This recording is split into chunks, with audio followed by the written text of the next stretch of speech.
Good morning everyone. My self Rajendra Rajput और आज हम लोग पढ़ेंगे बीए सेकंड सेमेस्टर में पॉलिटिकल साइंस। और आज का हमारा टॉपिक है राज्य की दैविक उत्पत्ति का सिद्धांत। पिछले वीडियो में मैंने आपको राज्य के बारे में पढ़ाया था। आज हम लोग पढ़ेंगे कि राज्य की उत्पत्ति के सिद्धांत। प्राचीन काल से राज्य की उत्पत्ति के विभिन्न सिद्धांत प्रचलित हैं और राज्य की उत्पत्ति के संबंध में विभिन्न विचारकों ने अपने अपने सिद्धांत दिए। उनमें राज्य की उत्पत्ति का दैविक सिद्धांत सबसे प्राचीन सिद्धांत है। इस सिद्धांत के अनुसार राज्य की उत्पत्ति भगवान के द्वारा हुई है। राज्य का निर्माण ऊपर वाले भगवान खुदा के द्वारा, परमात्मा के द्वारा किया गया है। राज्य को किसी व्यक्ति ने नहीं बनाया, राज्य को देवताओं ने निर्माण किया, राज्य को देवताओं ने बनाया है। और यह राज्य में राजा उन भगवान का, उन देवताओं का एक प्रतिनिधि के स्वरूप होता है। इस प्रकार से इस सिद्धांत के अनुसार राज्य का निर्माण देवताओं ने किया है और राजा उन देवताओं का प्रतिनिधि होता है जो उनकी अनुपस्थिति में यहाँ पर राज्य का कार्य देखता है। इस सिद्धांत के प्रमुख तत्व हैं। नंबर 1, राज्य मानवीय कृति नहीं है। राज्य मानवीय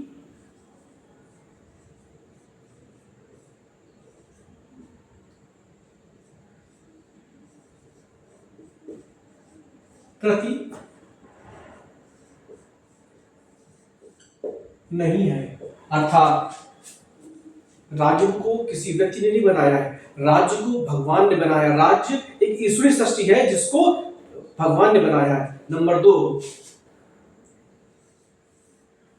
दो, राज्य शक्ति का प्रादुर्भाव या उदय ईश्वर के द्वारा हुआ है।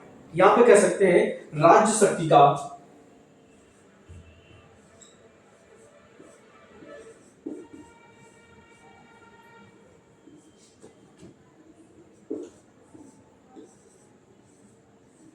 उदय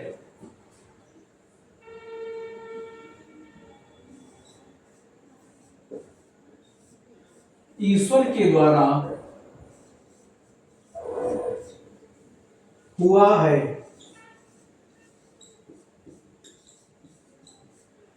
अर्थात राज्य को ईश्वर ने बनाया है। नंबर 3, राजसत्ता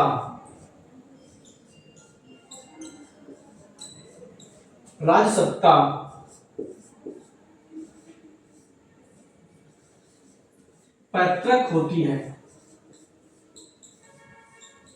अर्थात इसका तात्पर्य है कि जो राजसत्ता होगी वो पैतृक होगी। राजा का पुत्र राजा होगा और उसका पुत्र फिर राजा होगा। इस तरह से राजसत्ता कुछ सीमित लोगों के हाथ में होती है और इसमें आम जनता की सहभागिता नहीं होती है। नंबर 4,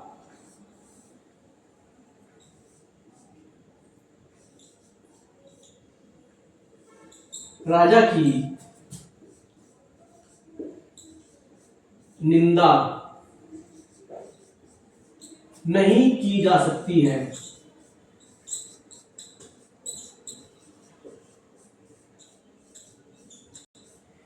अर्थात राजा ईश्वर का प्रतिनिधि होता है और उसकी निंदा किसी भी हाल में नहीं हो सकती है। राजा के आदेशों का पालन हर हाल में करना है क्योंकि हमारा यही धार्मिक कर्तव्य है और इसका हमें हर हाल में पालन करना होता है। इन सब के समर्थकों में सबसे प्रसिद्ध समर्थक थे जेम्स प्रथम थे। उन्होंने अपनी किताब लॉ ऑफ मोनार्ची में कहा था कि राजा पृथ्वी पर ईश्वर का जीवित प्रतिमान होता है। अपनी बुक लॉ ऑफ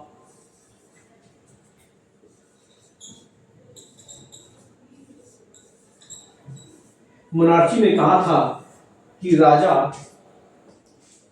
पृथ्वी पर ईश्वर का जीवित प्रतिमान है और उसके आदेश, उसकी आज्ञा ईश्वर के पवित्र आदेश है और उनका हमें हर हाल में पालन करना है। इस प्रकार से यह राज्य की उत्पत्ति का यह सिद्धांत पूर्ण रूप से राज्य को एक दैवीय कृति मानता है और राजा को ईश्वर का प्रतिनिधि मानता है। आज के लिए इतना ही। अगली क्लास में फिर से मिलेंगे, तब तक के लिए धन्यवाद।